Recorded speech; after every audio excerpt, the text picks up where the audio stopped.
আসসালামু আলাইকুম দর্শক, আজকে কিন্তু আমি অনেক এক্সাইটেড, কারণ প্রথমবার বরিশাল লঞ্চঘাট থেকে এমখান 7 লঞ্চ যাচ্ছে ঈদের পর আর কি, প্রথমবার প্রত্যাবর্তন হওয়ার পর, এবং আমি সেই ট্রিপের একটা অংশ। তো আজকে ফুল ব্লগটা সাজাবো এই এমখান 7 লঞ্চে, সম্পূর্ণ ভিডিও জুড়ে আপনারা অবশ্যই থাকবেন।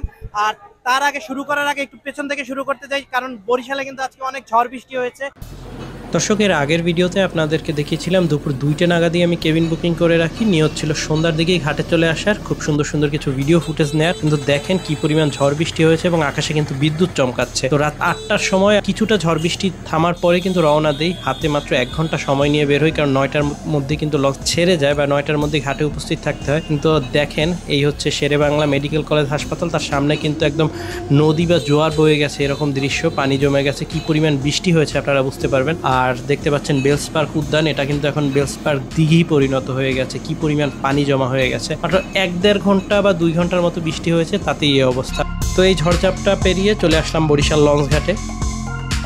ঘাটে আসার সাথে সাথে যেটা হয়েছে, অনেকেই বলতেছে আজকে ট্রিপ বাতিল হয়েছে এবং আপনারা চলে যান, অনেকেই দেখলাম যে ফিরে যাচ্ছে। তো আমি শেষ পর্যন্ত ঘাটে আসি এবং এমখান লঞ্চে যোগাযোগ করে জানতে পারি যে না, তাদের ট্রিপ কিন্তু আজকে যাচ্ছে। এবং শুধু তারা নয়, আজকে বরিশাল লঞ্চঘাট থেকে সুন্দরবন 15 এবং সুন্দরবন 16, সুন্দরবন বহরের দুইটা লঞ্চ, এই রোটেশনে পয়লা মে যে দুটি লঞ্চ থাকার কথা, সে দুটি লঞ্চও কিন্তু বরিশাল থেকে আজকে ঢাকা যাচ্ছে।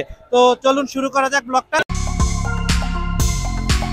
প্রবেশ করছি এমখান 7 লঞ্চে সিঁড়ি দিয়ে, আর দেখতে পাচ্ছেন নিচতলার ফ্রন্টে বেশ ভালোই একটা ভিড় রয়েছে। আর আমার সামনেও দেখতে পাচ্ছেন অনেক যাত্রীরাই কিন্তু গুটি ভাবে প্রবেশ করছে। নতুন লঞ্চে সবারই ওঠার একটা আগ্রহ রয়ে গেছে। তো সামনে কেবিন বুকিং কাউন্টারের পাশে এখানে চাবি এবং টোকেনের ব্যবস্থা রয়েছে। তো আমি যে টোকেনটি সংগ্রহ করেছিলাম সেই টোকেনটি বা স্লিপটি জমা দিয়ে এই যে কেবিনের চাবি বুঝে নিলাম। এবার চলে যাব নির্দিষ্ট গন্তব্যে।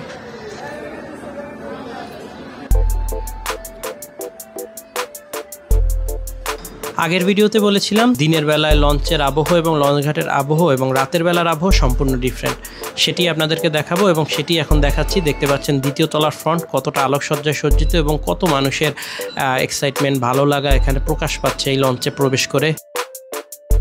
আর চলে এলাম এবার তৃতীয় তলায়।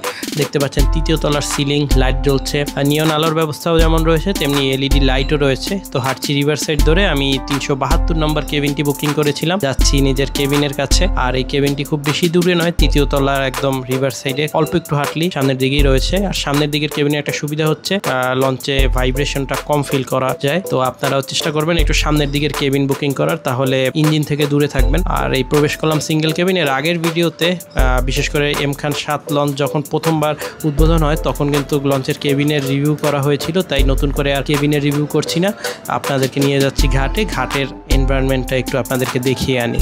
ঘাটে আসলাম আর দেখতে পাচ্ছেন 8:30 এমভি ফারহান 7 বরিশাল ঘাট ত্যাগ করছে। এটি চাঁদপুর ফতুল্লা ভায়া হয়ে কিন্তু ঢাকা পৌঁছাবে। তো দেখছেন এমখান 7 লঞ্চের একদম পাশ ঘেঁষে কিন্তু লঞ্চটি ব্যাক গিয়ার দিল।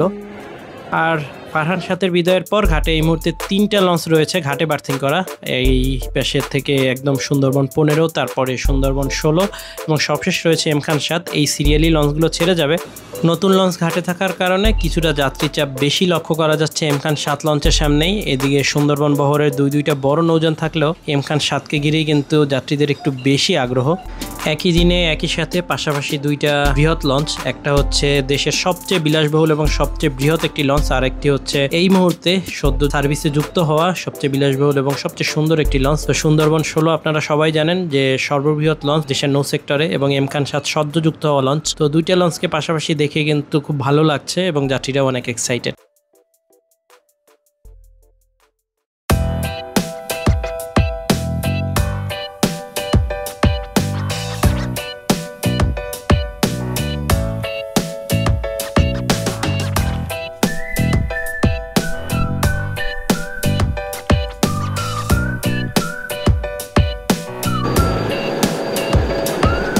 ঘাট থেকে সিগন্যাল চলে আসছে ব্যাগার, আর কিছুক্ষণের মধ্যেই হয়তো ব্যাগার দিবে।